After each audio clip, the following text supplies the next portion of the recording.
Continue our chapter Tribal Dukes and the Vision of a Golden Age. Our next topic is colonial rule affecting tribal life. जो colonial rules था उन्होंने tribals की life को कैसे affect किया था। अब इस चैप्टर में इस टॉपिक में हम करेंगे जो कॉलोनियल रूल्स था ब्रिटिश के आने के बाद ट्राइबल्स की लाइफ के ऊपर क्या इफ़ेक्ट पड़ा था। सबसे पहले हम पढ़ेंगे what happen to tribal chief के साथ क्या हुआ। अब हमने पिछले वाले टॉपिक में किया था कि काफ़ी सारे ट्राइबल ग्रुप्स ने क्या बनाना शुरू कर दिया था, अपने चीफ बनाना शुरू कर दिया था।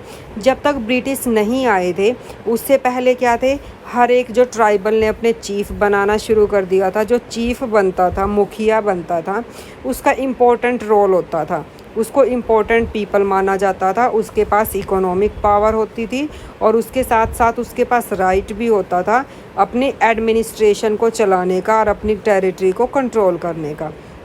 कुछ प्लेसेस पे क्या था, जो ट्राइबल ग्रुप्स ने अपनी अपनी अलग अलग पुलिस भी बना रखी थी। साथ ही साथ जो लोकल रूल्स थे लैंड के, फॉरेस्ट मैनेजमेंट के, वो भी डिसाइड किए हुए थे।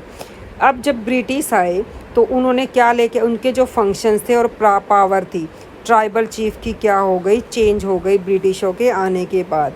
अब उन्होंने अलाउ किया कि वो क्या करेंगे, लैंड के टाइटल्स रखे जाएंगे कि ये रिजर्व्ड लैंड है, प्रिजर्व्ड है या फिर कॉमन लैंड है। अब साथ के साथ जो क्लस्टर ऑफ विलेजेस था, रेंट आउट लैंड्स, मतलब कि अलग अलग कि ये गाँव का क्या है, ग्रुप है, इसमें छोटे छोटे काफ़ी सारे गाँव हैं और रेंट वाली लैंड कौन सी होगी।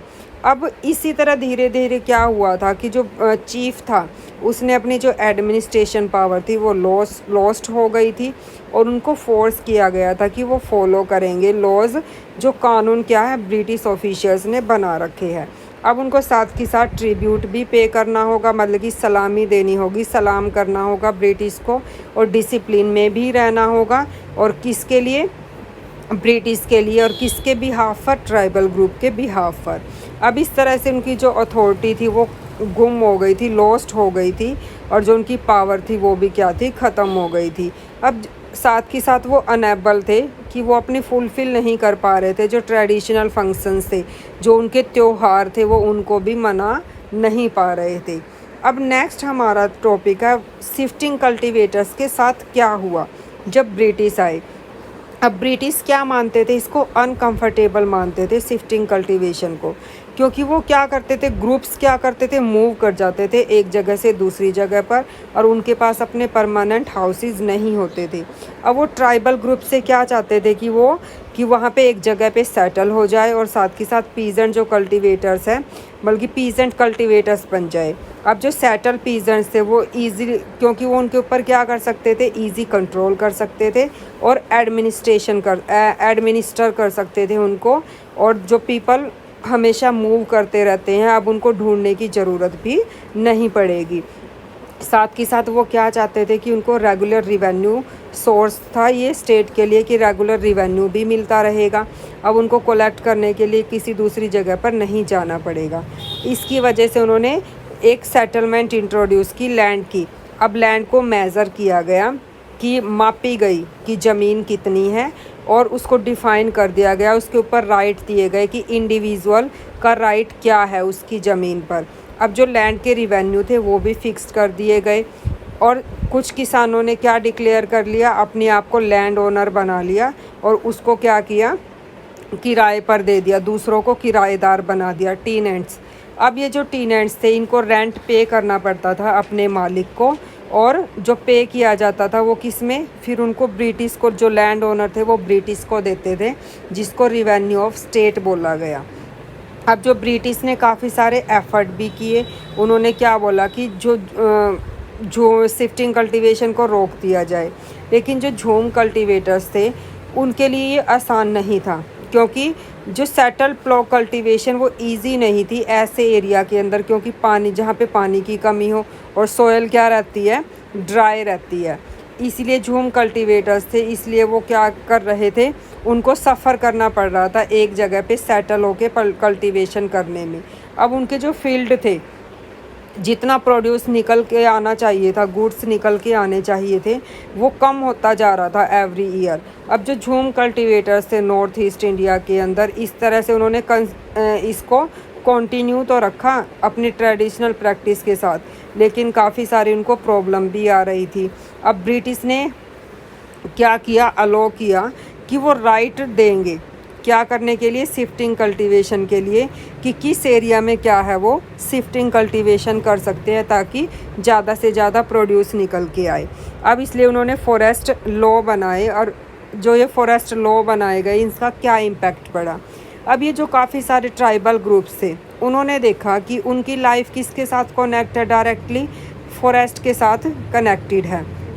अब इसलिए उन्होंने चेंजेस कर दिए फॉरेस्ट के अंदर। अब उनको कंसीडर भी किया गया कि जो ट्राइबल ग्रुप्स की लाइफ है उसके ऊपर क्या इफ़ेक्ट पड़ेगा। अब ब्रिटिश ने एक्सटेंड कर दिया, अपना कंट्रोल बढ़ा लिया सभी फॉरेस्ट के अंदर, और क्या डिक्लेयर किया गया कि जो फॉरेस्ट है वो स्टेट की प्रॉपर्टी है। अब कुछ फॉरेस्ट को क्लासीफाई किया गया रिजर्व्ड फॉरेस्ट।